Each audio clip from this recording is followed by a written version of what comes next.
অন্তর্বর্তী সরকারটা এই মুহূর্তে বাংলাদেশে কি করতে চাইছে জানি না, কিন্তু ভারতের সীমান্ত বরাবর যে রাজ্যগুলো, সেই রাজ্যগুলোকে ক্রমাগত উস্কানি দেওয়া বা গোটা দেশটাকে কোথাও একটা চ্যালেঞ্জের মুখে ফেলার যদি বিন্দুমাত্র চেষ্টা এই বাংলাদেশের অন্তর্বর্তী সরকারটা করে থাকে, তাহলে ভারত ছেড়ে কথা বলবে না। আজকে হাল্লা বলে আমি দেবারতী আপনাদের সঙ্গে রয়েছে এবং শুরুতেই একটা ব্রেকিং আপনাদের দেখাতেই হচ্ছে। আমি কেন বলছি উস্কানি দেওয়ার কথা দেখাই আপনাদের। কিছুক্ষণ আগে একটা খবর আমাদের কাছে এসে পৌঁছালো যে একজন কৃষককে অপহরণ করা হয়েছে। দেখাবো ব্রেকিংটা, দেখুন। এবার ভারতীয় এক কৃষককে অপহরণ করা হয়েছে, এরকম একটি অভিযোগ আমাদের কাছে এসে পৌঁছচ্ছে। চাপড়া থানার হৃদয়পুর সীমান্ত থেকে অপহরণ করা হয়েছে ওই ব্যক্তিকে। বিজেপির বিরুদ্ধে অপহরণের অভিযোগ করা হচ্ছে পরিবারের তরফ থেকে। আজকেও ওই ব্যক্তি কৃষিকাজে গিয়েছিলেন এবং সেখান থেকেই তাকে অপহরণ করা হয়েছে, এমনটাই অভিযোগ করা হচ্ছে। এই ঘটনাকে কেন্দ্র করে খুব স্বাভাবিকভাবেই চাঞ্চল্য রয়েছে এলাকায়। আর নির্দিষ্টভাবে এই ব্যক্তির স্ত্রী ঠিক কি বলছেন একটু শোনাবো আপনাদের, দেখুন। আমার স্বামী কারদারের উপরে চাষ করে, জানিয়ে যায় দিয়ে ওখানকার পুলিশরা সব ঘোরাঘোরা করে। তো কিসের জন্য আক্রমণ করেছে আমি বলতে পারি না, দিয়ে তুলে নিয়ে গেছে। কারা তুলে নিয়ে গেছে? ওখানকার লোকেরা, হ্যাঁ বাংলাদেশের লোকেরা অপহরণ করে নিয়ে গেছে। হ্যাঁ, অপহরণ করে নিয়ে গেছে।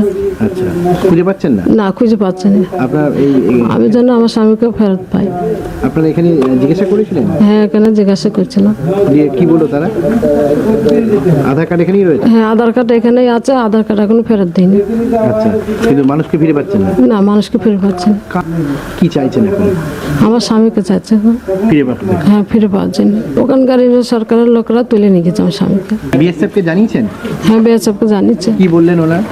ওনারা বললো তোমার স্বামীর খোঁজ নাও। এখনো কোনো খোঁজ পাওয়া যায় না, এখন কোনো খোঁজ পাওয়া যায়নি। অভিযোগ উঠছে বিজেপির বিরুদ্ধে যে কাঁটাতার দিতে বাধা দিচ্ছে তারা। অভিযোগ হচ্ছে বিজেপির বিরুদ্ধে যে তারা ছাউনি বানাচ্ছে। অভিযোগ উঠছে বিজেপির বিরুদ্ধে যে তারা বাংকার বানাচ্ছে। আর যখন বিএসএফ এবং বিজেপি তারা নিজেদের মধ্যে বৈঠক করছেন, সেই সময়ে বিজেপির এই রূপ সামনে আসছে না। সামনে আসছে না তখন যখন বাংলাদেশের ডেপুটি হাইকমিশনারকে ডাকা হচ্ছে ভারতের বিদেশ মন্ত্রক, এবং ডেকে তাকে স্পষ্ট করে বলে দেওয়া হচ্ছে, বোঝানো হচ্ছে যে যা করছেন আপনারা সঠিক করছেন না। আর তার মধ্যেই এই ধরনের অপহরণের ঘটনা। কি চাইছে বাংলাদেশ? তাই এ কথা মনে হচ্ছে যে 15ই জানুয়ারি যেটা ডেডলাইন ছিল, যে খিলাফত প্রতিষ্ঠার পথে ইউনূস হাঁটতে পারেন, আর যদি সেটা না করতে পারেন তাহলে দেশ ছাড়বেন ইউনূস। সেরকমটাই কি তাহলে হচ্ছে? যে গোপন তথ্য আমাদের কাছে এই মুহূর্তে হাতে আসছে, আমি শুরুতেই সেই প্রতিবেদনের দিকে নজর রাখতে চাইব। ইসলামিক সেনাবাহিনী গঠনের পথে এই মুহূর্তে মিনি লাদেনরা। কি চাইছে তারা? কেনই বা এই পরিস্থিতি? দেখুন শুরুতে। আগামী 20 তারিখ আমেরিকার রাষ্ট্রপতি পদে শপথ নিতে চলেছেন ডোনাল্ড ট্রাম্প। আর ট্রাম্পের শপথের কারণে ক্রমশ উদ্বেগ বাড়ছে বাংলাদেশের অন্তর্বর্তী সরকারের প্রধান উপদেষ্টা মোহাম্মদ ইউনূসের। আগামী 20 জানুয়ারি ভারতীয় সময় সকাল 11:01 বাইডেন জামানায় নিযুক্ত ন্যাশনাল সিকিউরিটি কাউন্সিলের অধীনে থাকা সমস্ত গোয়েন্দা প্রধান বা আধিকারিকদের ইস্তফা দিতে হবে, এই মর্মে নির্দেশ এসেছে বলে সূত্রের খবর। 20 জানুয়ারি সকাল 11:01 ভারতীয় সময়ে ন্যাশনাল সিকিউরিটির কাউন্সিল, আমেরিকার ন্যাশনাল সিকিউরিটি কাউন্সিলের অধীনে সমস্ত যারা গোয়েন্দা বা গোয়েন্দা প্রধান বা আধিকারিক বাইডেনের সময় সবাইকে একে একে পদত্যাগ করতে হবে। নির্দিষ্টভাবে এই নির্দেশ এসে গেছে ট্রাম্পের জামানায়। ট্রাম্প ঘনিষ্ঠ, তিনি লিখছেন যে ভারতীয় সময় সকাল 11:01 সমস্ত গোয়েন্দা প্রধানদের সরে যেতে হবে, আধিকারিকদের সরতে হবে। আর গোয়েন্দা সূত্রে এই খবর পাওয়ার পরই দেশ ছাড়তে চাইছেন মোহাম্মদ ইউনূস। এই লক্ষ্যে যমুনা ভবন থেকে বিদেশের ম্যানেজারদের সঙ্গে যোগাযোগ শুরু করেছেন বাংলাদেশের অন্তর্বর্তী সরকারের প্রধান। উদ্ভূত পরিস্থিতিতে নিজের স্বার্থেই মাহফুজ আলম সহ বাংলাদেশের অন্তর্বর্তী সরকারের একাধিক উপদেষ্টার বিরুদ্ধে বাইডেন প্রশাসন নিষেধাজ্ঞা জারি করতে পারে বলে সূত্রের খবর। নির্দিষ্টভাবে মাহফুজ আলম, যাকে বলা হচ্ছে রোহিঙ্গা মাহফুজ বা মিনি লাদেন, এই মাহফুজ আলমের বিরুদ্ধে নির্দিষ্টভাবে আসতে পারে নিষেধাজ্ঞা। এবং একই সঙ্গে আসিফ নজরুল, এই আসিফ নজরুল যিনি এই মুহূর্তে সেখানকার উপদেষ্টাতে রয়েছেন, একই সঙ্গে সৈয়দ রিজওয়ানা হোসেনের বিরুদ্ধে আসতে পারে এই ধরনের নিষেধাজ্ঞা বলে আমরা জানতে পারছি। আদিলুর রহমানের বিরুদ্ধে নিষেধাজ্ঞা আসতে পারে বলে মার্কিন প্রশাসন সূত্রে খবর এসে পৌঁছচ্ছে। একই সঙ্গে প্রাক্তন brigadier general M Sakhawat Hossain, তার বিরুদ্ধে নিষেধাজ্ঞা আসতে পারে। একই সঙ্গে আসিফ মোহাম্মদ সজীব ভুঁইয়া, এর বিরুদ্ধে নিষেধাজ্ঞা আসতে পারে। নাহিদ ইসলাম এবং শফিকুল আলম, এই 8 জনের বিরুদ্ধে নিষেধাজ্ঞা হতে পারে। এদিকে টিম ট্রাম্পে ভারতীয় বংশোদ্ভূতদের উল্লেখযোগ্য উপস্থিতিতে সিঁদুরে মেঘ দেখছে ইউনূস সরকার। এই অবস্থায় ক্রমশ কোণঠাসা হচ্ছেন বাংলাদেশের সেনাপ্রধান ওয়াকারুজ্জামান। এই আবহে বাংলাদেশ সেনার গোপন নির্দেশ এলো সিএনএর হাতে। সূত্রের খবর, মৌলবাদী ঘনিষ্ঠদের সহায়তায় এই নির্দেশনামা তৈরি করা হয়েছে। তাতে প্রত্যেক সেনা সদস্য কোমর পর্যন্ত দাড়ি রাখতে পারবেন বলে জানা গিয়েছে। যারা একেবারে মৌলবাদী ঘনিষ্ঠ, তাদের মাধ্যমে অর্থাৎ মাহফুজ আলম, সৈয়দ রিজওয়ানা হোসেন, এদের মাধ্যমে সেনাবাহিনীদের নির্দেশনামা তৈরি করা হয়েছে, দেওয়া হয়েছে। 26শে পৌষ এই নির্দেশনামা এসছে। তোমাকে বলবো 9ই জানুয়ারি 2012 সেনাবাহিনীর তরফে প্রত্যেক সেনা জওয়ান তারা দাঁড়িয়ে রাখতে পারবেন কোমর পর্যন্ত, এবং বলা হচ্ছে এই বিষয়ে তাদের একটু জানিয়ে দিলেই হবে। তারা জানাবেন ইউনিট, সংস্থা অধিনায়ক, brigade commander, centre commandant, station commander, সমমানের কমান্ডার, জিওসি, এরিয়া কমান্ডার, সমমানের কমান্ডারকে অবগত করার জন্য জানানো হচ্ছে। জানা গেছে, হিজবুত তাহরির নেতা মাহফুজ আলমের নির্দেশেই এই সিদ্ধান্ত নেওয়া হয়েছে। পাশাপাশি 20শে জানুয়ারির মধ্যেই ওয়াকারুজ্জামানকে সরিয়ে প্রাক্তন জেনারেল ইকবাল করিম ভুঁইয়ার হাতে বাংলাদেশ সেনাবাহিনীর দায়িত্ব তুলে দিতে চলেছেন মৌলবাদীরা, এমনটাই খবর। এবং হিজবুত তাহরি জঙ্গি নেতা মিনি লাদেন এই মাহফুজ আলমের নেতৃত্বে এই সিদ্ধান্ত বলে আমরা জানতে পারছি। ওয়াকারুজ্জামানকে সরিয়ে 20 জানুয়ারির মধ্যেই সেখানে প্রাক্তন জেনারেল ইকবাল করিম ভুঁইয়াকে তারা নিয়ে আসতে চাইছেন। নিয়ে এসে তার হাতেই এই মৌলবাদী প্রধান এই সেনাবাহিনীকে তারা রাখতে চাইছেন, যে সেনাবাহিনী যে কোনো মুহূর্তে আক্রমণ বা যে কোনো মৌলবাদী আক্রমণে যেতে প্রস্তুত থাকবে। এই অবস্থায় বাংলাদেশের সাধারণ নির্বাচনের পরিবর্তে ইসলামিক নির্বাচনের ডাক মৌলবাদীদের। সেই প্রাইভেট গ্রুপে ইসলামিক কায়দায় তারা নির্বাচনের দাবি করেছেন। কি বলেছেন? প্রেস বিজ্ঞপ্তি একটা নির্দিষ্ট পদ্ধতিতে গণতান্ত্রিক ব্যবস্থায় নির্বাচনের শাসকের চেহারা পরিবর্তন করে, কিন্তু জনগণের ভাগ্যের পরিবর্তন করে না। একমাত্র ইসলামী ব্যবস্থার মাধ্যমে বা অধীনে নির্বাচন জনগণের আশা আকাঙ্ক্ষার প্রতিফলন ঘটাবে। আর মৌলবাদীদের এই আস্ফালনকে বাগে আনতে না পেরে কি দেশ ছাড়তে চাইছেন মোহাম্মদ ইউনূস? ইসলামিক নির্বাচন, সেটা আমার ঠিক বোঝা যাচ্ছে না। নির্বাচন তো একটাই হয়, নির্বাচন ইসলামিক বা হিন্দু এরকম কোনো নির্বাচন হয় কিনা আমার জানা নেই। তো হতে পারে যে ইসলামিক দল ছাড়া আর কেউ সেখানে অংশগ্রহণ করতে পারবে না। তাহলে বিএনপির অনেক নেতা আছেন যারা হিন্দু বা অন্য ধর্ম সম্প্রদায়ের, হ্যাঁ। এবং বিএনপির ঢাকা জেলা সম্পাদক হচ্ছে নিপুণ রায়চৌধুরী, একজন নামকরা অ্যাডভোকেট, খুবই বলিষ্ঠ নেত্রী। পাশাপাশি নিজের ভাবমূর্তিকে উদ্ধারের জন্য লক্ষ লক্ষ ডলার খরচ করছেন বাংলাদেশের অন্তর্বর্তী সরকারের প্রধান উপদেষ্টা।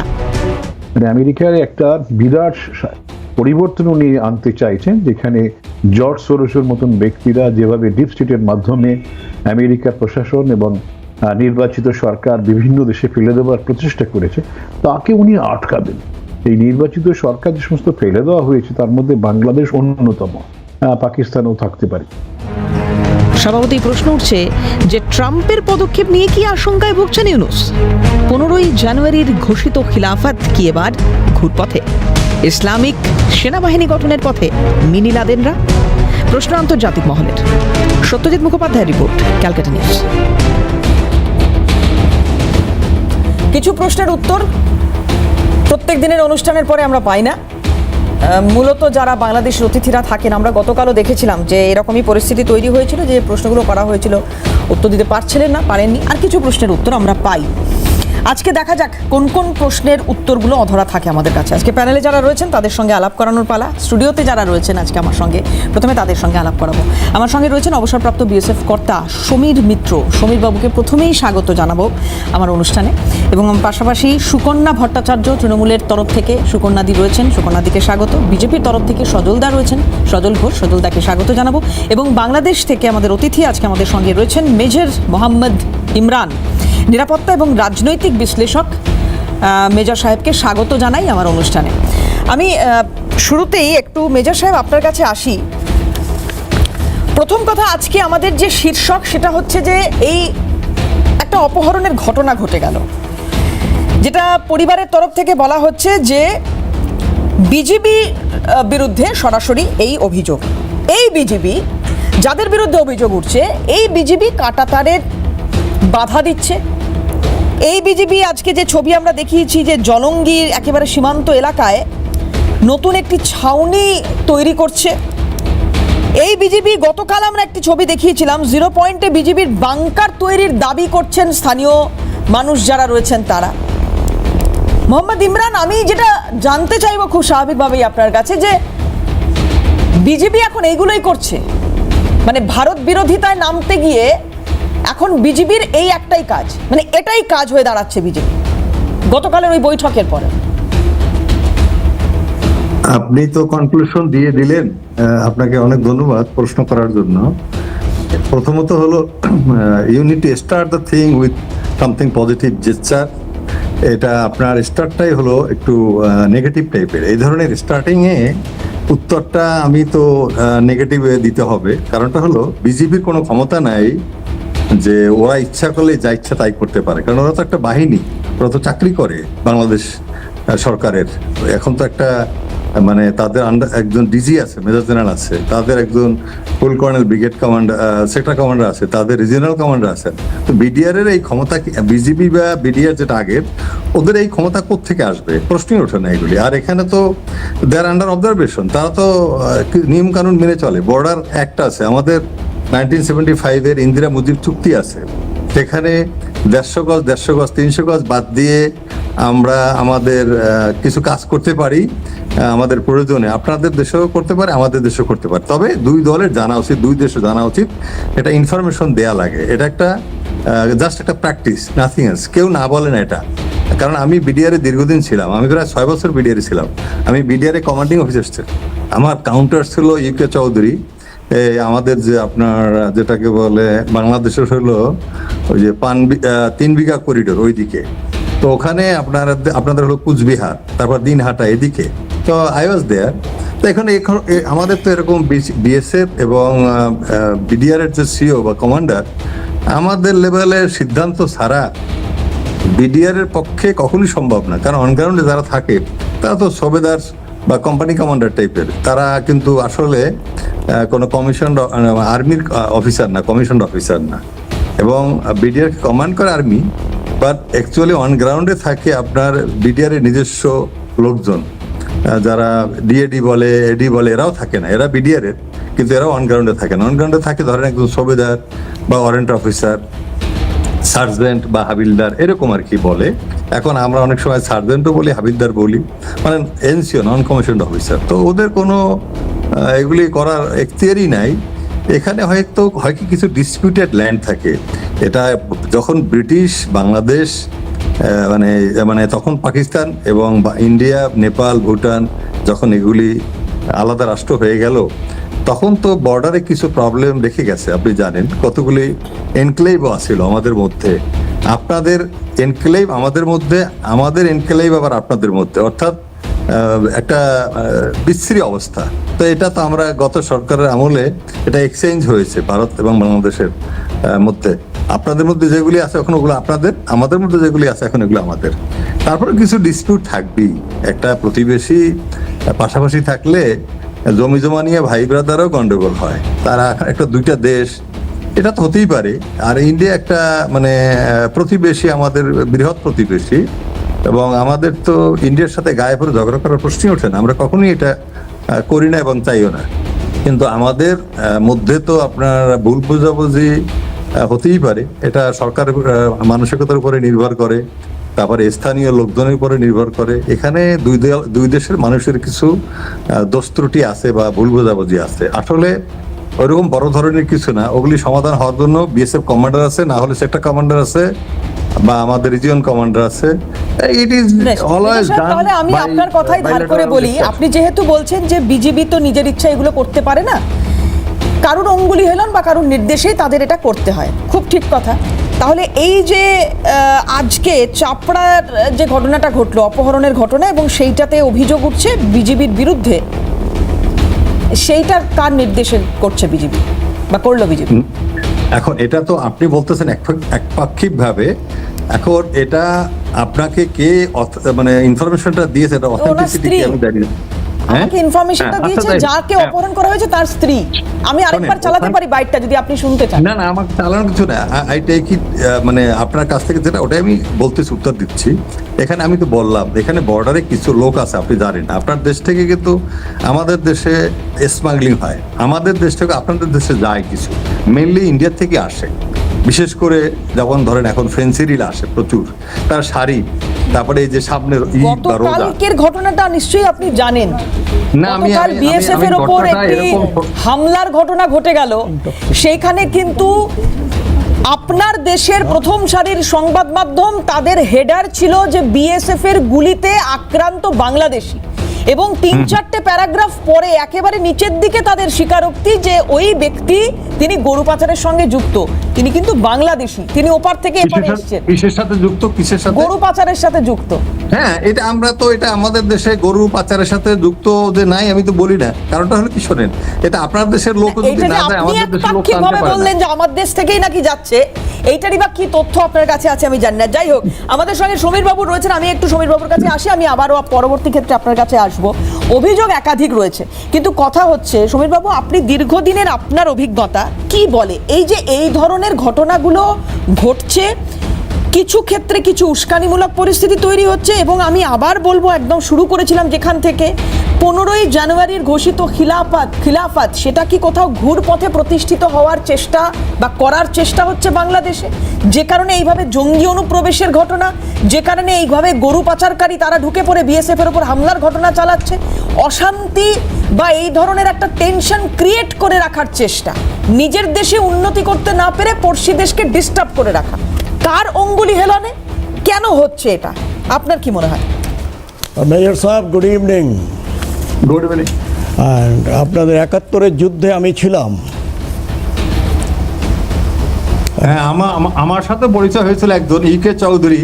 না, উনি UK 71 Chowdhury was the commandant in that area. In any case, আমি যেটা বলতে চাইছি যে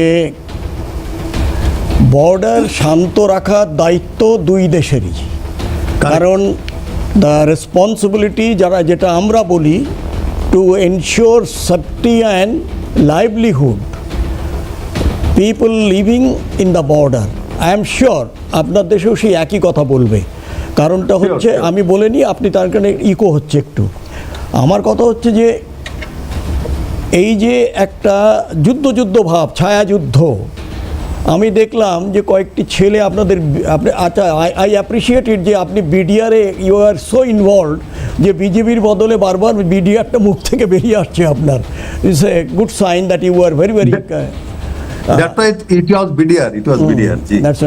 আমি সেটা বলছি যে আমার একটুখানি আশ্চর্য লাগলো, the people who are engaged, মানে আমাদের বিজেপির ছেলেরা ওই ক্রলিং ট্রেঞ্চ কেন বানাচ্ছে? এখন তো যুদ্ধের কিচ্ছু হয়নি, যুদ্ধ তো হবেই না, তার মধ্যে ক্রলিং ট্রেঞ্চ কেন? নাম্বার 1। নাম্বার 2, আজকে আপনি তো ইন্দিরা গান্ধী আর প্যাক্টের কথা বললেন, Mujib, probably section 8 and subsection something C Charlie, তাতে ক্লিয়ার লেখা আছে যে এমন কিছু আমরা করব না 150 গজের মধ্যে যেটাকে একটা ডিফেন্স পশ্চার হিসাবে ধরা যেতে পারে। এখন আমরা যেটা করছি সেটা 150 গজের বাইরে, যাতে এই যে একটা which was the guidelines for liberated Bangladesh also and also for us, যে আমরা শান্তিতে থাকবো। আমি জানি না আপনার মনে আছে কিনা, জিরো লাইনে যখন এই ইয়েটা বার্বডার ফেন্সিং শুরু হচ্ছিল তখন গুলি চলে এটা ধুবড়ির উল্টো দিকে আপনাদের, এবং আমি সেখানে গেছিলাম। তাতে একটা মিসআন্ডারস্ট্যান্ডিং ছিল, ওখান থেকে একটি ছেলে লান্স নায়ক বিডিআরের, সে আপনাদের শহীদ হয়েছিল, আর আমাদের এদিকে একটি যে লেবার ছিল সে মারা গেছিল। তারপরে ওদের বোঝানো হলো যে this is probably both country could have restrained themselves from firing. এখন প্রশ্ন হচ্ছে যে আমরা কোন দিকে যেতে চাই, সেইটা একটা বিরাট প্রশ্ন, খালি আপনাদের নয় আমাদেরও। কারণ আমরা এতকাল ধরে কোনো দিন বলিনি বাংলাদেশ হওয়ার পরে আমরা বলেছি মিত্র রাষ্ট্র। আমরা সেই মিত্রতাটা কেন আমরা হারাচ্ছি?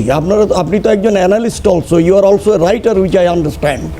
তাই যদি হবে, you are an influential man. আজকে এখানে আসার পরে আপনার এই যে প্ল্যানগুলো করা হচ্ছে, আপনি কি বিশ্বাস করতে চান যে 700 এই যারা জেলে ছিল তারা জেল ভেঙে 700 লোক বেরিয়ে আসলো?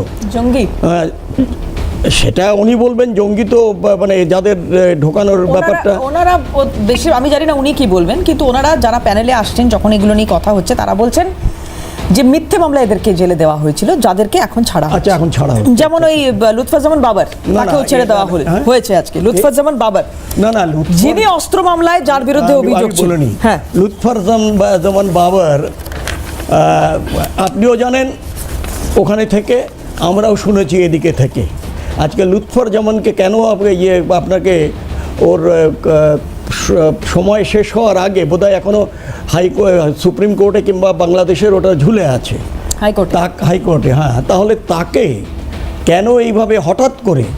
আমি যদি বলি যে কয়েক সপ্তাহ আগে যিনি নতুন চিফ জাস্টিস হয়েছেন এবং যিনি একটু আইএসি যে আমাদের পাকিস্তানের যে এজেন্সি, আচ্ছা হ্যাঁ, পাকিস্তানের যে এজেন্সি আইএসআই, তিনি তার ক্লোজ আর কি শুনেছি, আমি বলছি না, আমি যেহেতু শুনেছি আমি আপনাকে শেয়ার করছি। এবং বোধহয় present chief of staff general Waker Zaman was also there in this, and the terms is very simple. তুমি যেটা করেছো সেই রকম সিন তোমাকে এখানে রিক্রিয়েট করতে হবে। এটা তো একটা অত্যন্ত মানে আমি বলবো যে দুই দেশের মধ্যে যদি আবার সেই রকম হয়, তাহলে তো আমরা তো শান্তিতে থাকতে পারবো না। আমার মনে হয় যে এইগুলো আমরা আপাতত ছেড়ে দিই না কেন। আজকে ওখানে আপনি নিজেই তো রয়েছেন, বাংলাদেশে জিনিসপত্রের দাম হু হু করে বাড়ছে। আমরা চেষ্টা করছি এখনও, কিন্তু যতটা সম্ভব আমাদের ভারত থেকে যাচ্ছে, কারণ মানুষকেই তো দেখবে, সে যেখানকারই হোক না কেন। কিন্তু তার অর্থ এই নয় যে আমরা যেভাবে আপনাকে বললাম, আপনিও নিশ্চয়ই মানবেন যে বার্বড ওয়্যার ফেন্সিং আমি 150 গজের পেছনে দিচ্ছি, I have got every right to do so. সেখানে কেন এসে বাধা দেওয়া? তাহলে কি আমি এই ধরে নেব যে এই বাধাটাই খুব মানে লোডেড আর কি? এই বাধাটা এই জন্য দেওয়া হচ্ছে যে ইনফিল্ট্রেটার্স, তারপরে ট্রাফিকিং, স্মাগলিং, এইগুলো যাতে মানে বিনা বাধায় হতে পারে। কিন্তু আমরা ভাই মানে মেজর সাহেব, আমাদের তো লাগাতে হয় যে বার্বড ওয়্যার ফেন্সিংটা, সে আজ হোক আর কাল হোক। এই যে ইলেকশন নিয়ে একটা টালবাহানা চলছে বাংলাদেশের পরিস্থিতিতে, যেটা দেখছি আমরা, মোহাম্মদ ইউনূস যিনি এই মুহূর্তে মুখ্য উপদেষ্টা, এই দেশটাতে মুখ্য উপদেষ্টা হয়ে বসে রয়েছেন, তিনি বলছেন যে 2026-এ ইলেকশন হবে। যদিও এখনো পর্যন্ত সেটা নিয়েও বিভিন্ন দ্বিমত রয়েছে, বা 3, 4, 5 প্রচুর মত রয়েছে। পাশাপাশি মির্জা ফখরুল, বিএনপির নেতা, তিনি কি বলছেন? না, আমরা খুব দ্রুত ইলেকশন চাই। এখন এই রকম একটা জায়গায় দাঁড়িয়ে এটা খুব মানে অস্পষ্ট আমার কাছে। আমি জানি না, আমার প্যানেলিস্টে যারা রয়েছেন আমি তাদের কাছে উত্তর খোঁজার চেষ্টা করব যে ইউনূস সরকার, তাকে কি জামাতিরা চালাচ্ছে এই মুহূর্তে? তার পেছনে কে রয়েছে, কি কারণে রয়েছে? তাহলে কি বিএনপির সঙ্গে কোনো সংঘাতের পরিস্থিতি তৈরি হচ্ছে, নাকি পরবর্তী ক্ষেত্রে এটা দেখা যাবে যে বিএনপি জামাতের সঙ্গে মিলে একসঙ্গে সরকার করছে? ওই যে বলে না খিচুড়ি সিচুয়েশন, এখন সেইটাই হয়ে রয়েছে মনে হচ্ছে বাংলাদেশে। একটু শোনাবো আপনাদের মির্জা ফখরুল, তিনি ঠিক কি দাবি করেছেন, দেখুন। বিশেষ করে নির্বাচন বিষয়ে যে বক্তব্য ওনার ছিল যে এই বছরের শেষের দিকে অথবা আপনার পরবর্তী বছরে অর্থাৎ 26-এর মাঝামাঝি সময়ে এই বিষয় নিয়ে আলোচনা হয়েছে, অনেক দীর্ঘক্ষণ আলোচনা হয়েছে। আমরা মনে করি যে এত বিলম্বিত করার কোনো কারণ নেই। আমরা মনে করি যে এখন যেহেতু আপনার নির্বাচন কমিশন গঠন হয়ে গেছে এবং আপনার মোটামুটি একটা স্টেবিলিটি এসছে আপনার গভর্নেন্সের মধ্যে, গভর্নমেন্টের মধ্যে, সেই ক্ষেত্রে এই নির্বাচন অনুষ্ঠানের জন্য আমার মনে হয় যে আপনার বোধহয় এই মাসেই বোধহয় আপনার নির্বাচন সংস্কার সংক্রান্ত যে কমিটি, সেটার বোধহয় রিপোর্ট এসে যাবে। হ্যাঁ, কালকেই দেবে। সুতরাং আমার মনে হয় না যে এটা আমরা আরও বিলম্বিত করার প্রয়োজন আছে, কারণ যত বিলম্ব হচ্ছে ততই রাজনৈতিক এবং অর্থনৈতিক সংকট আরও বৃদ্ধি পাচ্ছে। কারণ আমরা বারবার করে বলছি যে আসলে নির্বাচিত সরকারের কোনো বিকল্প নেই, এটা গণতন্ত্রে এটাই হচ্ছে সবচেয়ে ইম্পর্টেন্ট বিষয়। তো সেই ক্ষেত্রে আমরা মনে করি যে এই বছরই মাঝামাঝি সময়ে, অর্থাৎ আপনার জুলাই আগস্ট মধ্যেই নির্বাচন সম্ভব। এবং আমরা এই কারণেই আমরা সরকারকে আহ্বান জানাচ্ছি, নির্বাচন কমিশনকে আহ্বান জানাচ্ছি এবং রাজনৈতিক দলগুলির প্রতি আহ্বান জানাচ্ছি যে দেশের বৃহত্তর স্বার্থে এই বছরের মাঝামাঝি সময়ে নির্বাচন অনুষ্ঠানের জন্য আমরা ব্যবস্থা নিতে পারি। কেউ কথা বলছেন যে সাধারণ নির্বাচনের পরিবর্তে ইসলামিক নির্বাচনের ডাক, খিলাফত প্রতিষ্ঠা এবার ঘুরপথে, আবার কেউ কেউ ইলেকশন দাবি করছেন। কি চলছে এই মুহূর্তে দেশটাতে? যাই হোক না কেন, আমার দেশে কোনোভাবে কোনো রকম ডিস্টারবেন্স না হওয়া নিয়ে কথা, আপনার দেশে যা খুশি হোক। সজলদা, কিভাবে দেখছেন এই পরিস্থিতিকে? দেখুন, আজকে এতক্ষণ যাকে দেখলাম তিনি আগে যাদের সঙ্গে কথা বলেছি তার থেকে একটু ডিফারেন্ট কথা বলা যায়, এখন অবধি যা আমি ফিল করেছি। আলোচনা করা যায়, আলোচনার মধ্যে দিয়েই সমস্যা মেটে, বন্দুকের মধ্যে দিয়ে সমস্যা খুব একটা মেটে না। আমার যেটা বক্তব্য, উনি যেটা শুরু করেছিলেন ভালো লেগেছিল, যে আপনি প্রথমেই যেটা আপনার প্রতি অ্যাঙ্কারের প্রতি বক্তব্য ছিল যে পজিটিভিটি দিয়ে শুরু করা হয়নি। আমি এবার মেজর সাহেবের, যিনি বাংলাদেশের আছেন, তার উদ্দেশ্যে বলি যে আপনি পজিটিভ ব্যাপারটা এক্সপেক্ট করাটাও কোথাও ভুল, কারণ কোনো পজিটিভিটির মধ্যে দিয়ে আপনার ইউনূস রাষ্ট্রপ্রধান হননি। তিনি একটা সরকারকে ভেঙে গুঁড়িয়ে, ব্যবস্থাকে ভেঙে গুঁড়িয়ে আপনার দেশের, আপনার স্থাপত্য সেগুলোকে ভেঙে গুঁড়িয়ে নষ্ট করা হয়েছে। দেখুন, মুশকিল হচ্ছে যদি লড়াইটা চীনের সঙ্গে ভারতবর্ষের হতো তাহলে ব্যাপারটা এত সমস্যার হতো না, কিন্তু যেহেতু ভারতবর্ষের সঙ্গে বাংলাদেশের এই সমস্যা এবং দুটো বর্ডারের মেন বর্ডার দুটোই যারা থাকে, যে দুপাশেই যারা থাকেন বাংলাদেশ এবং ভারতবর্ষে, দুজনেই বাংলায় কথা বলেন, ফলে একে অপরের কথাবার্তা, তার অ্যাটিটিউড সমস্তটা অত্যন্ত পরিষ্কার প্রাঞ্জলভাবে আমাদের কানে আসছে, আমাদের মাথায় ঢুকছে, বোঝার কোনো অসুবিধা নেই। রাশিয়ান ভাষায় তো কেউ কথা বলছেন, দুজনেই বাংলায় কথা বলছে। আপনি বলেছেন ঠিক যে গায়ে পড়ে ঝগড়া করতে আমরা চাই না, বা আপনারা যাবে ইচ্ছুক নন, ভালো কথা, শুনতে ভালো লাগছে, কিন্তু আপনাদেরই কিছু মানুষ প্রতিনিয়ত টিভি ক্যামেরার সামনে বা তাদের নিজস্ব চ্যানেল বা কোনো ইউটিউব কোনো জায়গায় তারা বিভিন্ন ভারতবর্ষের প্রতি বিদ্বেষমূলক কথা বলছে। এই বিদ্বেষমূলক কথাবার্তাতেই আপনার ভারতবর্ষেও আপনাদের প্রতি বিদ্বেষ তৈরি হচ্ছে, এবং এই বিদ্বেষ খুব স্বাভাবিকভাবেই সাম্প্রদায়িকতার দিকে টেনে নিয়ে যাচ্ছে। গত কয়েকদিন ধরে আমরা দেখুন, ওখানে খিলাফত হবে কি, সবাই কারোর খিলাফ করবে, কথার খেলাফ করবে, আমাদের কিচ্ছু যায় আসে না। আমরা চাই ওখানে আমরা যারা ঘোষ, বোস, ব্যানার্জি, চ্যাটার্জি আছে তারা ওখানে ভালো থাকুন, এখানেও যারা খান, মোহাম্মদ, শেখ যারা আছেন তারাও ভালো থাকুন। পৃথিবীর সবচেয়ে বেশি মুসলমান দ্বিতীয় বৃহত্তম রাষ্ট্র হচ্ছে ভারতবর্ষ। সজলদা, এইখানে আপনাকে, আপনি নিশ্চয়ই জানবেনও, আপনি যেহেতু এই কথাটা বলছেন যে হামলার ঘটনা ঘটছে, যেগুলো সংখ্যালঘুদের উপর হামলার ঘটনা, এই বাংলাদেশ পুলিশ তারা সম্প্রতি একটি রিপোর্ট দিয়েছে যেখানে এরা বলছে যে এটা সাম্প্রদায়িক নয়, রাজনৈতিক। না, ও তো বাংলাদেশ মানছে না। বাংলাদেশ পুলিশের এই মুহূর্তে কথা বলার ক্ষমতা নেই, তাহলেই তাকে আবার ওই কোনো ব্রিজের নিচে ঝুলিয়ে দেওয়া হবে। তো তারা বাচ্চারা কি করবে?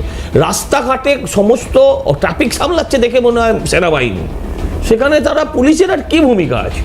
আমি আপনাকে যেটা বলতে চাই যে আমার হিন্দুরা ভাইরা যেন শান্তিতে থাকে, তাদের ঘর, প্রাণ, ধন সম্পত্তি, তাদের বাড়ির মেয়ে আর তাদের জমি ভোগ করার যে মানসিকতা, সেই মানসিকতা থেকে বাংলাদেশ দূরে থাকুক।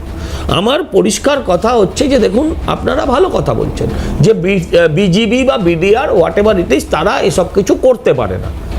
আমি আপনাকে বলছি, গত কয়েকদিন আগে আপনারা সবাই দেখেছেন, আপনিও দেখেছেন, যদি আপনি বাংলাদেশ তার বর্ডার নিয়ে ইন্টারেস্টেড হন, আপনি যদি বিডিআরে দীর্ঘদিন কাজ করে থাকেন, তাহলে আপনিও দেখেছেন সাহেব যে ওখানে আমাদের বিএসএফ এর দুজন জওয়ান ছিল, সেই দুজন জওয়ানকে কেউ লাঠি দিয়ে, কেউ কুড়ুল দিয়ে মারতে আসছে। তারা কিন্তু যথেষ্ট রেস্টুরেন্ট ভূমিকা দেখিয়েছে। আপনাকে আমরা বিশ্বের দরবারে কাঁদতে দেব না, এটা নিশ্চিত থাকুন যে আমায় মারলো করে কাঁদতে আমরা দেব না। যেদিন মনে হবে যে দরকার নেই, এবার যথেষ্ট হয়ে গেছে, সেদিন চাইলে আমরা মানচিত্র থেকে মুছে দিতে পারি। আপনাকে অসম্মান করার কোনো ইচ্ছে নেই। তা অসম্মান না করেও বলছি, এই যে সেদিন আমরা দেখলাম বিএসএফ এর জওয়ানরা দাঁড়িয়ে আছে বিজিবির জওয়ানের সামনে, বাংলাদেশি কিছু দুষ্কৃতিকারী তারা এসে হামলা চালাচ্ছে। আপনি ঠিক বলেছেন, এপার থেকেও পাচারকারী আছে, ওপারেও পাচারকারী আছে, আমি কখনো অস্বীকার করছি না। কিছু দুষ্কৃতী মানুষ থাকবে, কিন্তু বিজিবি বা বিএসএফ প্রত্যেকের দায়িত্ব হচ্ছে এদেরকে আটকানো এবং রেস্ট্রেন করা। আমার দেশ থেকে যদি চাল যায়, গরু যায়, তাহলে আপনার দেশ থেকেও সোনা আসে আমার এখানে। আমার দেশ থেকে যদি ফ্যান্সি ডিল যায়, আপনি যেটা বলেছেন, সেটাও আমার দেশ থেকে এখানে আসে। মানে সোনা বা অন্যান্য অনেক জিনিস, ড্রাগস, হেরোইন, সেগুলো আমার দেশে এখানে আসে। এগুলো আপনাকে মানতে হবে, অস্বীকার করতে পারেন টিভি ক্যামেরার সামনে, কিন্তু নিজের বুকে হাত দিয়ে ঈশ্বরের নামে, যে ঈশ্বর আপনি ভগবান বলুন, আল্লাহ বলুন, তার কাছে আপনি এটা অস্বীকার করতে পারবেন না। আপনি জানেন যে ওপর লেভেলে অনেক কিছু হয়। যখন আমাদের বিএসএফ এর বড় অফিসাররা যায়, তখন বিজিবির লোকেরা খুব ভদ্র মানুষের মতন অ্যাপ্রোচ করে, আমাদের অফিসাররাও বলে কোনো সমস্যা নেই। কিন্তু যখন ওখানে অনফিল্ড হয়, অনফিল্ড সবসময় অফিসারদের কথা চলে না।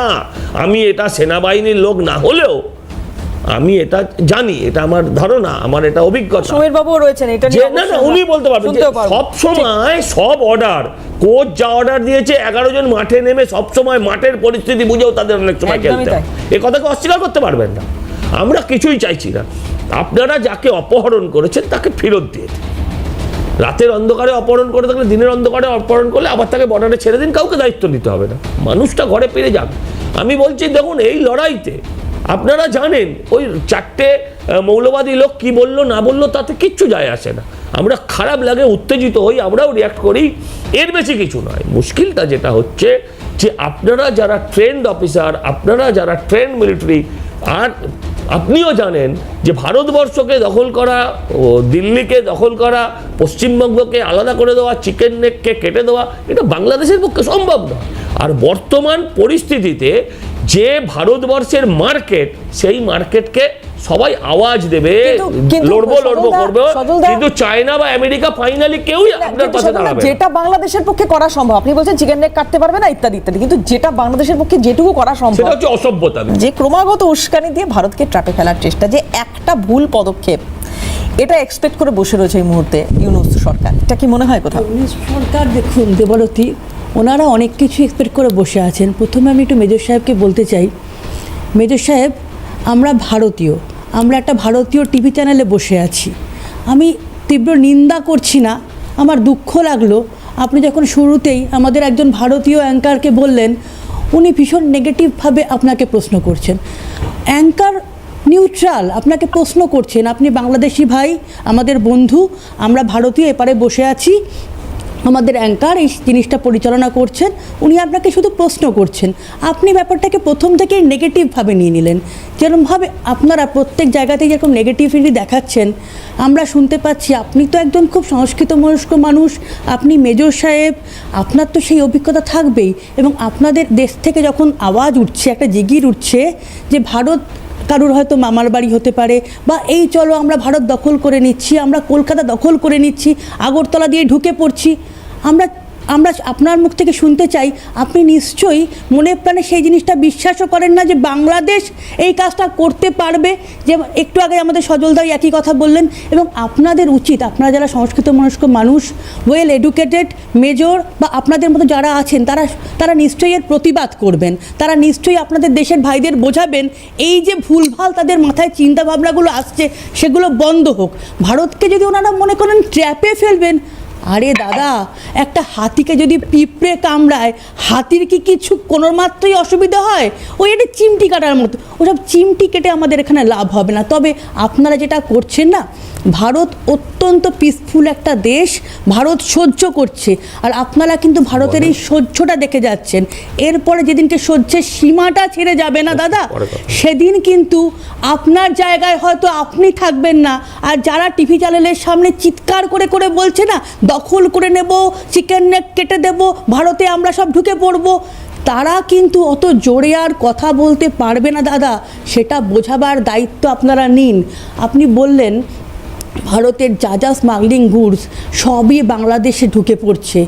দাদা একটা কথা বলি, আপনি তো মেজর ছিলেন, অনেক বর্ডারই আপনি কাজ করেছেন, আই থিঙ্ক সো। সেখানে বৈষ্ণবনগর বলে মালদাতে আমাদের একটা জায়গা আছে, তার ঠিক পাশেই চাপদানি নবাবগঞ্জ বলে আপনাদের একটা জায়গা আছে, আপনার নিশ্চয়ই চাপাই নবাবগঞ্জ বলে একটা জায়গা আছে, আপনার নিশ্চয়ই জানা আছে, জালনোট আর মাদকের নিশ্চয়ই জানা কারবার। আছে। সেইখানে যখন হাসিনা সরকার ছিলেন না, ওই জায়গাতে যত জালনোটের ফ্যাক্টরিগুলো সব বন্ধ হয়ে গেছিল। আমি একজন আইনজীবী এবং দীর্ঘদিন ধরে ক্রিমিনাল লয়ের সাথে আমি যুক্ত আছি, আমার সেই অঞ্চলটা সম্বন্ধে খুব অভিজ্ঞতা আছে।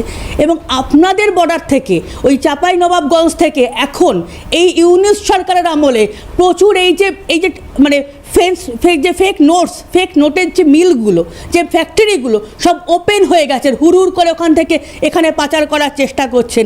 এটাও কিন্তু আপনারা বন্ধ করবেন। আমাদের এখানে কিন্তু আমরা এরকমভাবে ফেক কারেন্সি আপনাদের ওখান থেকে প্রবেশ করতে দেব না।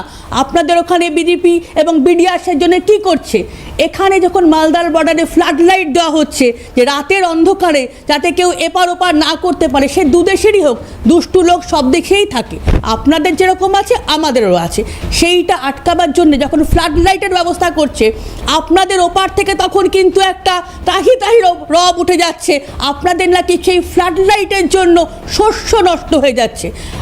আমরা যখন ফেন্সিং দেওয়ার চেষ্টা করছি, আপনাদের ওপার থেকে কিন্তু তখন আওয়াজ উঠছে ওইখানে বেড়া দেওয়া যাবে না। কেন দাদা?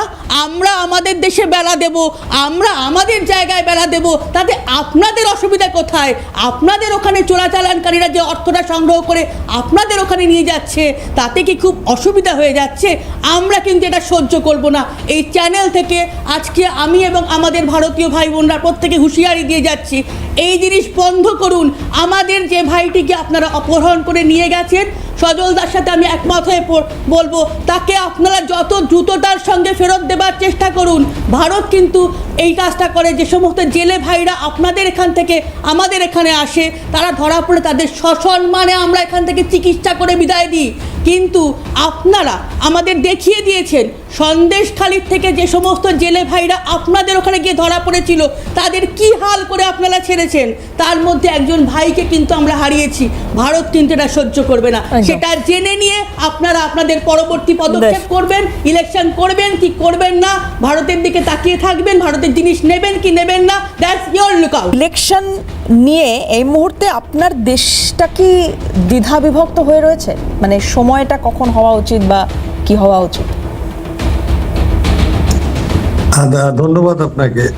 অ্যাকচুয়ালি ইলেকশনের ব্যাপারটা হলো সমস্ত দল যখন চায়, মানে সমস্ত দল না হলে অধিকাংশ দল, যেমন বিএনপি একটা বড় দল, এই মুহূর্তে আওয়ামী লীগ যেহেতু মাঠে নাই, বাট আওয়ামী লীগের রাজনীতি আছে, মানে হয়তো এই মুহূর্তে একটু টাফ টাইম যাচ্ছে তাদের, যেহেতু তাদের নেত্রী দেশের বাইরে এবং এখন তাদের অনেক নেতা, বড় বড় নেতারাও পালানো অথবা দেশের বাইরে। সুতরাং এখন বিএনপির চাপটা বেশি সরকারের উপরে, কারণ হলো বিএনপি জানে। জি, আওয়ামী লীগ কি উঠে গেছে? একদম নেই, নীল। আওয়ামী লীগ তো উঠে যায় না, আওয়ামী লীগ পালিয়ে গেছে, সবাই পালিয়ে গেছে। কাউকে জেলে ভরেননি তো। আচ্ছা, আমাকে একটু কথা বলতে দেন। জেলে ভরেননি, মেরে ফেলেননি তো, এটা জিজ্ঞাসা করুন। I have not interfered in your talk. Okay, let me talk. You have no scope to interfere, no? No, let me talk. আমরা তো জিজ্ঞেস করছি, আওয়ামী লীগ কি একেবারে নেই আপনাদের ওখানে, উঠে গেছে? তো প্রথমত হলো ইলেকশনটা এখন জনগণ মানে অ্যাকচুয়ালি দ্বিধা বিভক্ত, কোনো সন্দেহ নাই, কারণ ইলেকশনটা সাধারণ মানুষরাই দেরিতে হোক। কারণটা হলো বাংলাদেশের রাজনীতির যে ধারা আমরা দেখেছি গত 53 বছর, এখানে কখনো সামরিক শাসন, কখনো স্বৈরাচার এবং কখনো গণতন্ত্রের নামে মানে একটা জগদ্দল পাথর আমাদের দেশে জনগণের উপরে বসে গেছে। জনগণের খুব একটা লাভ হয়নি। ভারতে যেভাবে ডেমোক্রেসিটা এস্টাবলিশড, সেখানে বাংলাদেশে কিন্তু নতুন, যেহেতু একটা আমাদের ভারতের বয়স অনেক বেশি, আমাদের 71 জন্ম, সুতরাং আমাদের এখন ওইরকম সিস্টেম ডেভেলপ করেনি।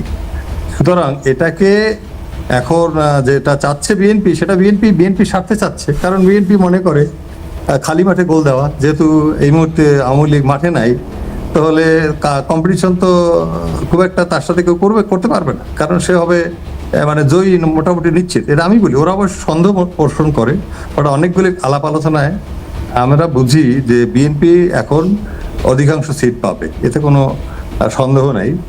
কিন্তু দিন যত বেশি যাবে বিএনপির অলরেডি না, বোধহয় কোথাও একটা টেকনিক্যাল এরার হচ্ছে। আমি আপনার সঙ্গে কন্ট্যাক্ট করতে পারছি না, আমি চেষ্টা করছি আপনার সঙ্গে কথা বলার। ততক্ষণ যেহেতু সমীরবাবু আপনি একটা খুব ইম্পর্টেন্ট পার্ট তুলেছেন, আমি একটু 71-এর যুদ্ধটা নিয়ে এখানে আসতে চাইবো, এবং যেটা কিছুক্ষণ আগে সজলদা তুলেছিলেন যে সবসময় কোচের কথা শোনা হয়, মানে হওয়াটা সম্ভব নয়, কারণ ফিল্ডে কি হচ্ছে সেই ডিসিশন অনেক সময় ক্যাপ্টেনকে নিতে হয়, অনেক সময় ভাইস ক্যাপ্টেনকেও নিতে হয়। আপনার অভিজ্ঞতাটা যদি একটু শেয়ার করেন। না, আমি মানে আমরা তো জয়েন করার পরেই অফিসার হয়েছি, কিন্তু কোনো একটা হায়ার র্যাঙ্কে তো নেই, কারণ অনেক বাধার মধ্য দিয়ে এগিয়ে যেয়ে তবে একটা আমি বলছি যে মানে আমাদের অ্যাসিস্ট্যান্ট কমান্ডান্ট, ডেপুটি কমান্ডান্ট, তারপরে সেকেন্ড ইন কমান্ড, তারপরে করে এই যে জায়গাগুলো, এগুলো পেতে গেলে যেমন আমি ব্যক্তিগতভাবে প্রায় 24টা স্পেশালাইজড ট্রেনিং করেছি আমার দেশে। দ্বিতীয়ত হচ্ছে মেজর সাহেবকে আমি একটা ছোট্ট প্রশ্ন করব। সে প্রশ্নটা হচ্ছে, আপনি কি নিশ্চয়ই এটা মানবেন যে ভারতবর্ষ যে আপনাদের সঙ্গে সহযোগিতা করেছেন অস্ত্র দিয়ে, মুক্তিবাহিনী হোক কিংবা মুক্তিযোদ্ধা হোক, এবং তাদের সঙ্গে কাঁধে কাঁধ মিলিয়ে এই যুদ্ধ হয়েছিল, এবং সেখানে প্রায় 3500 ওয়েস্টার্ন কমান্ড মিলিয়ে আমাদের মারা গেছেন সৈন্যরা। আমাদের তখন বিএসএফ একটা ছোট ফোর্স, আমাদেরই তার মধ্যে মারা গেছে প্রায় 150-এর ওপর, আর 350-এর ওপর ইনজিওর্ড। কিন্তু আমরা সেই সময়ের বাংলাদেশ এখনও পর্যন্ত ছিল, কারণ গত দু বছর আগে আপনাদের দেশ থেকে এসেছিলেন, একটা জয়েন্ট লিবারেশন হয়েছিল, celebration at Delhi. So I was invited as the speaker from the Indian side, এবং এই জিনিসটা 1.5-2 বছর আগে মাত্র, যে আমরা কি উৎসাহের সঙ্গে গেছি, এবং সেখানে আপনারা যারা রয়েছেন, যারা যথেষ্ট আপনারা মানে আপনাদের একটা দায়িত্ব নিয়েছিলেন, কেননা বিডিআরে 6 বছর থাকা মানে ইউ প্রুভড ইউর মেটাল, যে you are an efficient officer. কেন বিডিআরে তো আমরাও দেখেছি অনেককেই। কারণ তবে ধীরে ধীরে আমি আপনাকে মনে করাই যে আপনারাই ভারত থেকে কিন্তু আপনারাই ধীরে ধীরে একটু একটু একটু সরছিলেন। আপনাদের ফার্স্ট ব্যাচ অফ অফিসার এবং নাম্বার অফ অফিসার্স, তাদের কিন্তু আমরা আমাদের একাডেমিতে ট্রেনিং দিয়েছি, and they felt proud. Border মিটিংয়ে আমাকে বলছে যে সেটা মেজর সাহেব মানেন কিনা একবার একটু জেনে নি মেজর সাহেবের কাছ থেকে, যে ভারতের সহযোগিতার কথাটা আপনারা মানেন না? অনেকেই এখানে বলছেন যারা প্যানেলে এসেছেন যে আমরাই প্রকৃত যুদ্ধটা করেছি। হ্যাঁ, ভারত এসেছিল ঠিকই, গুরুত্ব খুবই কম দেওয়া হচ্ছে ভারতীয় সেনাকে।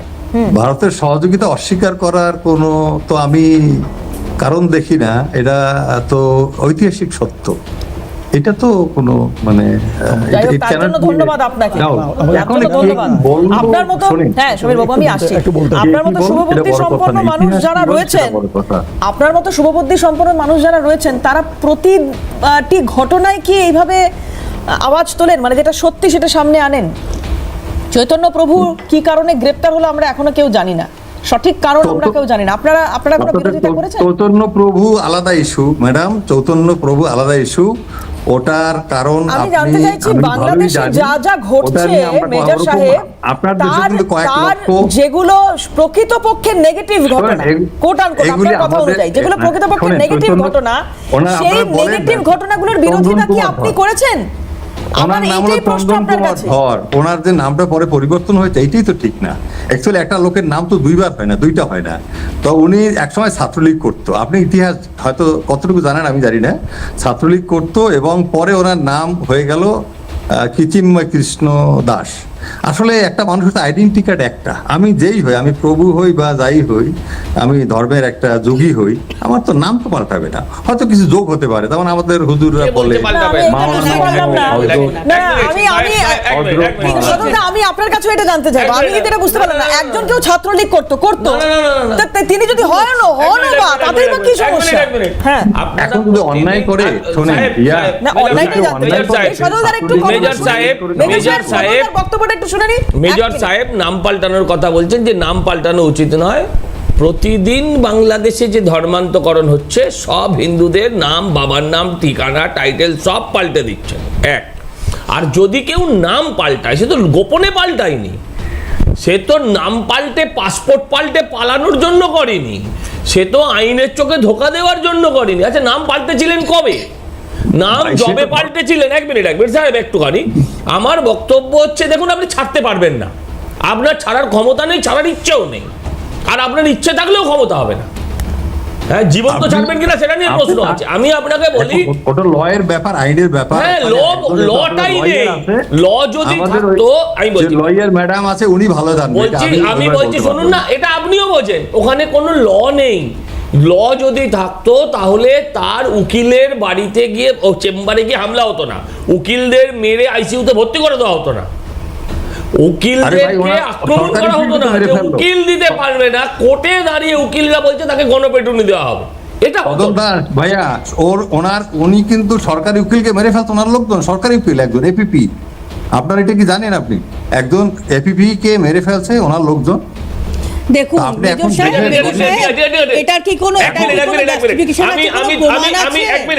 আমি তর্কের খাতিরে ধরে নিলাম ওনার লোকজন একজন সরকারি উকিলকে মেরে ফেলেছে, ভালো কথা, ওনার লোকজন আমি ধরে নিলাম, উনি তো মারেননি, আপনি ওনাকে কেন আটকে রাখবেন? কারণটা তো উনি, কারণটা উনি মানে ধরবেন। এক মিনিট সাহেব পুরোটা জানেন না তাহলে? সাহেব, আপনি এমন কথা বলবেন না, আপনি এমন কথা বলবেন না যাতে পরে আপনার বাড়ির লোকও হাসে। ও আপনারা না বলছি, আপনারা এক মিনিট শুনুন না, আমি যদি বলি এত লোকের খুনের জন্য আপনি দায়ী, কারণ এই যদি ওখানে বিপ্লবের নামে এই অরাজক পরিস্থিতি সৃষ্টি না হতো তাহলে এত লোক মারা যেত না। কিন্তু এগুলো কোনোই আপনার হাতে নয়। একটা লোককে গ্রেফতার করেছেন, এক মিনিট, একটা লোককে গ্রেফতার করেছেন, সেই লোকটার সমর্থকরা প্রতিবাদ করছে। কিসের বিপ্লব? যাই হোক, একটা লোককে গ্রেফতার করেছেন, তার সমর্থকরা সেখানে প্রতিবাদ করছে। আমি ধরেই নিচ্ছি, মিথ্যে কথা যদিও, কিন্তু আমি ধরেই নিচ্ছি তার সমর্থকরা একজনকে খুন করলো, আপনি তাকে শাস্তি দেবেন নাকি? এটা শরীয়ত আইনের দেশ তো এখনো হয়নি। মেজর সাহেবের কাছে একটা প্রশ্ন একটু রাখতে চাইবো। মেজর সাহেব, আপনি বলছেন মানে আপনার মতো শুভবুদ্ধি সম্পন্ন মানুষ যারা রয়েছেন দেশটাতে, আমি এক্সপেক্ট করবো যে তাদের হাতেই ভবিষ্যতেও যেন এই দেশটার শাসনভার যায়। কিন্তু একটা প্রশ্ন একটু না করে পারছি না, যে শেখ হাসিনার অন্তর্বাস নিয়ে যারা মিছিল করলো, স্লোগান দিল, সেই ঘটনার প্রতিবাদ আপনারা করেছিলেন? দায়িত্ব আমাদের না, এটা শেখ হাসিনার লোকজন, যারা তার দলের লোক। কারণ শেখ হাসিনা এদেশে যত জুলুম করেছে, অত্যাচার করেছে, এইটার জন্য মানুষ এইটার বিস্ফোরণ ঘটিয়েছে। শেখ হাসিনার তো আপনারা বেশি জানি, শেখ হাসিনার তাই বলে শেখ হাসিনার অন্তর্বাস নিয়ে মিছিল করবে, আপনারা যা জানেন তার চেয়ে আমরা তো বেশি জানি। স্বাভাবিক, আপনারা তো বেশি জানেন। এবং সেনাবাহিনীর সার্ভিং অফিসারদেরকে সে কিডন্যাপ করিয়েছে আমাদের অফিসারকে দিয়ে। তো শেখ হাসিনার জুলুমটা হলো অতিরিক্ত ছিল, অতিরিক্ত। শোনেন, বঙ্গবন্ধু এই জুলুম করেনি। বঙ্গবন্ধুর মূর্তি ভাঙলেন কেন? তো বঙ্গবন্ধুর মূর্তি ভাঙলেন কেন? শোনেন, বঙ্গবন্ধুর মূর্তিগুলো ভাঙলেন কেন? ম্যাক্সিমাম কারণ হলো তার মেয়ে। তার মেয়ে শোনেন, সে তো কারো কথা শোনে না, তাকে কিন্তু অনেক বলা হয়েছে। আমাদের 3 বাহিনী প্রধানও গিয়ে কিন্তু তাকে বুঝিয়েছে যে ম্যাডাম স্যার, আপনি একটু এখন ক্ষান্ত দেন, শোনেন আমাদের রিকোয়েস্ট করেন, কিন্তু শোনেন। মেজর সাহেব, আমি যেহেতু আপনার ডেজিগনেশনটা দেখতে পাচ্ছি যে নিরাপত্তা এবং রাজনৈতিক বিশ্লেষক, আমি মেজর সাহেব আপনার কাছেই থাকবো। আমি যেহেতু আপনার ডেজিগনেশনটা দেখতে পাচ্ছি, আপনি কমপ্লিট করবেন। আমি একটা প্রশ্ন একটু জুড়ে দিয়ে, আপনার যেহেতু ডেজিগনেশনটা আমি দেখতে পাচ্ছি নিরাপত্তা এবং রাজনৈতিক বিশ্লেষক, মানে নিরাপত্তা সংক্রান্ত বিশ্লেষক বা বিশ্লেষণও আপনি করে থাকেন। আমি একটা প্রতিক্রিয়া খুব ছোট করে এখানে একটু শোনাতে চাইবো। উপেন্দ্র দ্বিবেদী, আমাদের সেনা প্রধান, তিনি বলছেন এই যে চেঞ্জ ওভার যখন হচ্ছে, সেই চেঞ্জ ওভারের সময়ও কিন্তু বাংলাদেশের সেনার সঙ্গে আমরা টাচ রেখে গেছি। এটা মানে আপনি যদি নিরাপত্তা বিশ্লেষক হন বা নিরাপত্তা নিয়ে আপনি চর্চা করে থাকেন, তাহলে আপনার কাছে আমি এই উত্তরটা একটু এক্সপেক্ট করব যে শেখ হাসিনা, আপনি যার বিরুদ্ধে অভিযোগ করছেন এবং আপনি যার কথা বলছেন যে তিনি কিছু মানতেন না, সেনাবাহিনী 3 রকম সেনা প্রধান তারা গিয়ে কথা বলেছে, আমরা বারবার কথা বলেছি, কিন্তু উনি মানেননি, তাহলে সেই সেনা প্রধান বা সেই সেনার সঙ্গে টাচে থেকে ভারতের সেনা প্রধান আজকে যে বক্তব্য রাখলেন বা গতকাল যে বক্তব্য রেখেছেন তার কি মানে? আমি একটু এই বক্তব্যটা শোনাই, তারপর আমি এটার উত্তর নেব। দেখুন কি বললেন Upendra দ্বিবেদী। I am in touch with the chief of Bangladesh during the time of when this changeover took place. I was in constant touch with him, and even thereafter in November 24 we had a video conference also. As far as the military cooperation is concerned, is again going up in the same way. Sheikh Hasina কিভাবে বেরোলেন দেশ থেকে? আমাদের শোনেন, সেনাবাহিনী একটা সম্পর্ক থাকে। We have a very good relation with the Indian army chief, আমাদের বর্তমান চিফের সাথে আগেও ছিল। সুতরাং এটা আমাদের অনেক সময় এরা একত্রে স্টাফ কলেজ করে, ফরেন কোর্স করে, বিভিন্ন কারণে এদেরকে রিলেশন হয়, ইউনিফর্মের একটা রিলেশন থাকে। শোনেন, যত কিছুই হোক আমরা কিন্তু মিলিটারি পার্সন। আমাদের যেমন আমি আপনাকে উদাহরণ দেই, আমি যখন বিডিআরে ছিলাম, একজন রিটায়ার্ড আপনাদের আর্মির লোক ছিল সেক্টর আপনাদের ওখানে, ওই যে চিফ বিএসএফ এর কমান্ড্যান্টের উপরে, আমরা বলি সেক্টর কমান্ডার, আপনাদের যেন কি বলে, sir he was a retired captain or something. তো স্যার আমাকে একদিন টেলিফোন করলো, আমাদের ডাইরেক্ট লাইন ছিল, তো উনি আমাকে হটলাইনে টেলিফোন দিল যে মিজান ইমরান, আমি এরকম বর্ডার আছি, আপনি can you come and meet me, I have some talk. তো আমি গেলাম, উনি যেহেতু আমাকে ডাক দিয়েছে, he was in the army, তো that is different relation, we have a different relation. তাহলে আপনার কথা সূত্র ধরে বলি সমীর বাবু, এই সম্পর্কটা নষ্ট হচ্ছে কেন? এই সম্পর্ক নষ্ট হচ্ছে কারণ হচ্ছে যে ওরা নিজেরাই নিজেদের পায়ে করুল মেরেছে। শেখ হাসিনা যা কি করেছেন না করেছেন আমরা জানি না, কিন্তু উনি যদি সত্যিই কোনো মেজর অপরাধ করে থাকতেন তাহলে সবার চোখের সামনে চিফ অফ আর্মি স্টাফ একজন ব্রিগেডিয়ার জেনারেল দুপাশে দাঁড়িয়ে তাকে হেলিকপ্টারে তুলে তার সিকিউরিটি এনশিওর করে তাকে বিদায় দিলেন। উনি যদি এত বড় অপরাধী হতেন তাহলে ওনাকে আপনারাই তো পাঠিয়েছেন সেফটি সিকিউরিটি দিয়ে, সেটা তো মানা যায় না। ইট ইজ শুনুন আমার কথাটা শুনে নিন। দ্বিতীয়ত হচ্ছে আপনার বাংলাদেশের আর্মির ক্ষমতা নেই না নিজের দেশের সাধারণ নিরীহ নাগরিকদের হাত থেকে তাকে বাঁচানো, এত দুরবস্থা আর্মি। সমীর বাবু একটু শেষ করে দিন। আপনি ভিডিও দেখবেন, ভিডিও আর কোনো সীমানা মানে না, বুঝলেন? ভিডিও এখন আর সীমানা মানে একটু সমীর বাবু শেষ, ভিডিও সব জায়গায় দেখা যায়। সজল দেখ, হ্যাঁ সমীর বাবু। আচ্ছা, আপনার মানে অনেকেরই আপনাদের খুব দ্বিধা হয় যে ভারতের যে মানে কুরবানি এবং তার সঙ্গে যে সাহায্য সেটা বলতে এরশাদের আমল থেকে, এটা আপনিও জানেন আমিও জানি। আমি আপনাকে একটা বইয়ের নাম বলছি, since you are in the research, Shamim Ahmed, আপনাদের বাংলাদেশের historian, he was given all the records. সেটা পড়ে দেখবেন যে তাতে কত আর্মি, তার মধ্যে দুটো চ্যাপ্টার, দুটো পেজ আছে বিএসএফের ওপরে, সেটাও পড়ে দেখবেন। যদি আপনাদের অসুবিধা হয় বলবেন, আমি বই পাঠিয়ে দেবো, পড়ে নেবেন। তাতে বুঝতে পারবেন যে how much sacrifice that Indians we have done, never considered that is the another country. আমরা ভেবেছি যে আমাদের ভাইয়েদের ওখানে হচ্ছে। আজকে যারা বলছে যে আমার এতদিনের হারানো ছোট ভাইকে খুঁজে পেলাম, পাকিস্তান ফরেন মিনিস্টার, তার মানে সেই ভাইয়েরা উৎফুল্ল হওয়ার কোনো কারণ নেই, কারণ লক্ষ লক্ষ মানুষকে এই যারা আসছে আজকে আপনাদের কাছে আবার ফিরে, তারা মেরেছে। আপনারা যদি সেইটাই হয় তাহলে আবার আপনারা কিন্তু ওইভাবে হবেন। আমাদের কিচ্ছু আসে যায় না, কিন্তু আপনাকে অতীত থেকে আমরা শিক্ষা নেই, সেই শিক্ষাটা আমার মনে হয় যে আমাদের সবারই পালন করা উচিত। এই এসে গেছে বোধহয় আপনাদের ওই উইকার। তৃতীয়ত, যারা ইয়েকে নিয়ে এসেছিলেন ইউনূস সাহেবকে, উনি শান্তির দূত হিসেবে নোবেল পেয়েছিলেন, এখন এই অশান্তির জন্য আমি জানি না কি বলবো। তৃতীয়ত, যাকে আজকে এনেছিলেন আপনারাই এনেছিলেন ছাত্ররা বোধহয়, প্রবাবলি, যে ওখান থেকে। আপনি বলছেন মুজিবের, আজকে মুজিব, ইন্দিরা, আপনার মুজিব এবং হাসিনা যাই হোক না কেন, আপনি চিন্তা করে দেখুন তো যে কীভাবে তাকে ভ্যান্ডালাইজ করা হয়েছে। আজকে আপনারা আমাদের মাইনরিটি যারা রয়েছেন ওখানে, তাদের উপরে অত্যাচার হচ্ছে, তাদের মহিলাদের উপর অত্যাচার হচ্ছে। এগুলো কি এটি কোনো সভ্য দেশের? এটা তো আগে হয়নি কোনো দিন। কেন হচ্ছে? আপনারা যারা দায়বদ্ধ রয়েছেন, আপনারা যারা মুক্তিযুদ্ধে ছিলেন কিংবা আপনারা দেশের সঙ্গে রয়েছেন, আপনাদেরও তো একটা গণদায়িত্ব রয়েছে যে এই ধরনের হচ্ছে। আপনাদের বিদেশে আপনাদের নামটা কি হচ্ছে, সেই নামের উপরে তো কালি, প্রত্যেক দিন একটা করে কালি কলঙ্ক হয়ে হচ্ছে। 4 দিনে নেবে কলকাতা। এটা আরে এগুলো কি মানে এগুলো কি কথা? শীতকালের মোয়া। এটা তো আপনি নিজেদেরই ছোট করছেন যে 4 দিনে নেওয়া কলকাতা। দ্বিতীয়ত ওই দুটো ট্যাঙ্ক বোধহয় সেকেন্ড ওয়ার্ল্ড ওয়ারের, যে মাঝে মাঝে দেখছি ঘুরে বেড়াচ্ছে, ওই সামনে আমার সে দেখতে পাচ্ছি এই ট্যাঙ্কগুলো।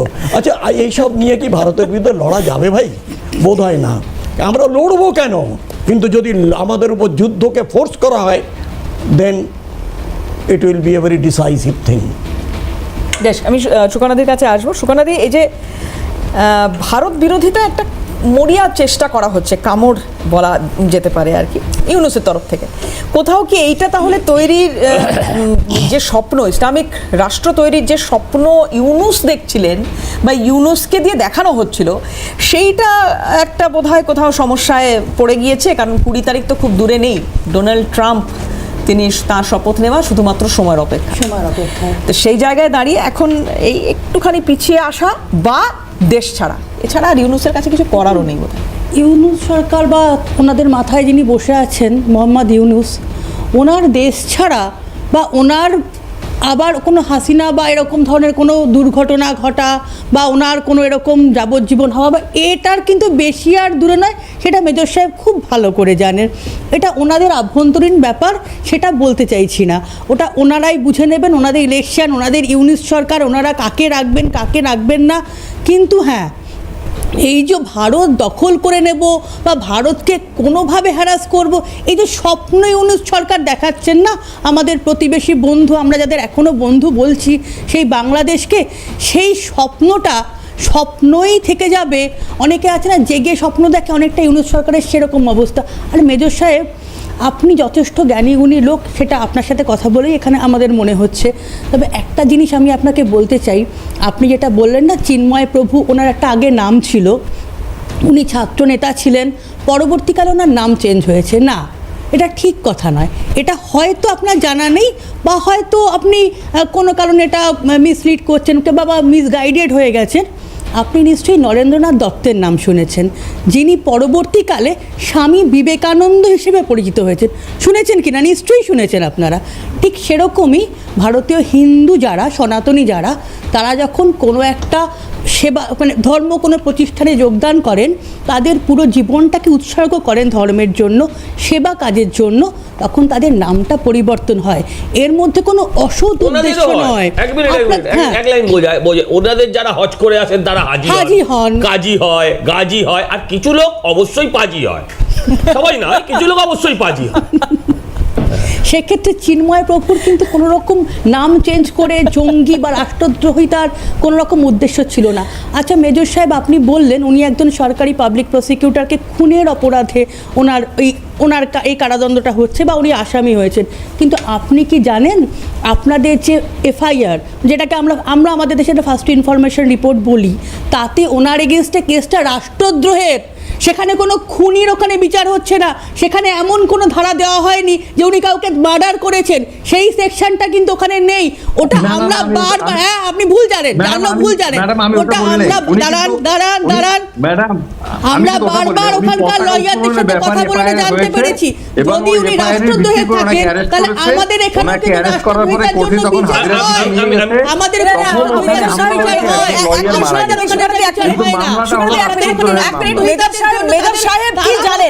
মেজর সাহেব কি জানেন আমরা একটু জেনে নিই আগে। মেজর সাহেব আপনি কি জানেন? একটু জেনে নিই। আমি যেটা জানি সেটা হলো উনি ওনাদের একটা পতাকা, যেটা বাংলাদেশের পতাকার উপরে উড্ডয়ন করেছিল, তো ওটা নিয়ে একটা মামলা হয়, সেটা হলো রাষ্ট্রদ্রোহের মামলা। ওই মামলার পরে তাকে অ্যারেস্ট করা হয়। তখন তার ভক্তরা যখন তাকে কোর্টে হাজিরা দিতে নিয়ে যায় প্রিজন ভ্যানে, তখন তারা হামলা করেছিল যে ছেড়ে দিতে হবে। তো উনি ওখান থেকে এই তখন গন্ডগোল শুরু হয়ে যায়, লয়ারদের মধ্যে গন্ডগোল হয়, জনগণের সাথে ভক্তদের সাথে গন্ডগোল হয়, তখন একটা উকিল মারা যায় সরকারি হ্যাঁ, এপি ঠিক জায়গায় আসে। কিন্তু ওটার উপরে তাতে কি প্রমাণিত হলো যে উনি প্ররোচনা দিয়েছিলেন? তাতে কি প্রমাণিত ওটার হলো উপরে যে উনি প্ররোচনা দিয়েছিলেন? মামলা হয়েছে, যারা ওখানে হামলা গন্ডগোল করেছে মারা গেছে। এবার আমি সজলদার কাছে একটা প্রশ্ন করি, সজলদার কাছে একটা প্রশ্ন করি, আমি যদি আমি জানি না আমি সঠিক জানি কিনা, আমি যেটা শেষ জানতাম ওই মামলাটা প্রত্যাহার হয়ে গিয়েছে, যিনি করেছিলেন রাষ্ট্রদ্রোহিতার মামলা বলে ওনারা যেটাকে মনে করছেন এই পতাকা রিলেটেড, ওইটা নাকি উইথড্র হয়ে গিয়েছে। আমি বলছি, তাহলে কেন এখনো জেলে আছে? আমি বলছি যে 700-800 লোককে ছেড়েছেন, তারা তো সব রাষ্ট্রপিতা,